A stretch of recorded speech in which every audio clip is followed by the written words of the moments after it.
This is Ola from Card Pond, and you're welcome to the third in the series of this project, which is our ship wheel. And in this, we are going to be creating the part called the holder as seen on our PDF. I guess we just jump right into it.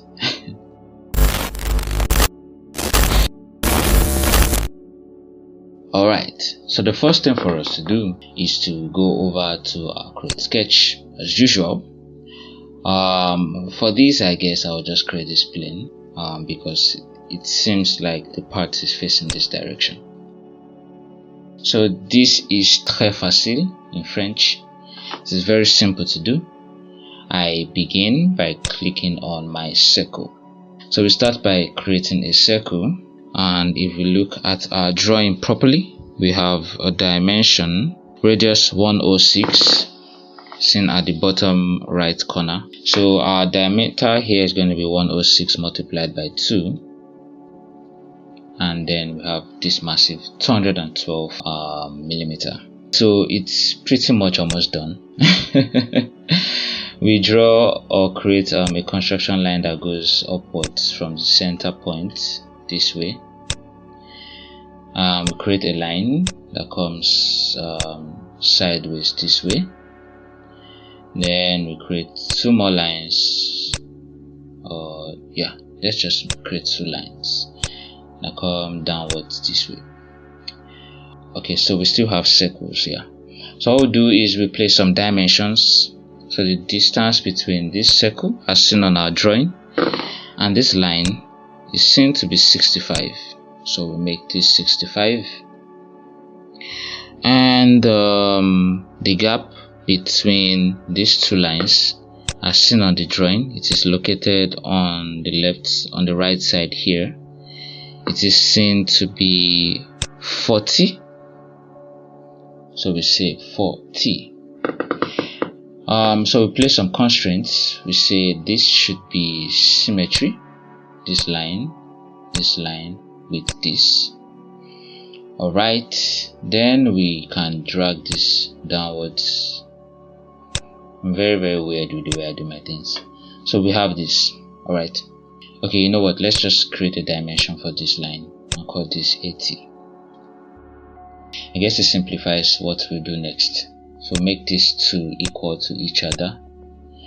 And then for this, we're just going to cut 1, 2, 3.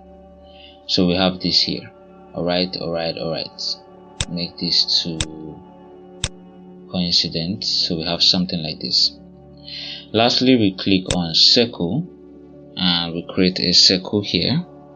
As you can see that it has a radius of 8, so we make this to be 16, and I would say tangent is tangential to this line, and also so I'll move it upward first, because if I just create the tangent there, it could place the circle downwards here, which is a weird thing it does. But so you move it upward a little bit and then place your other constraint between these two. And then the next thing for us to do is just to mirror this circle to the other side here, and then we say mirror line is this line.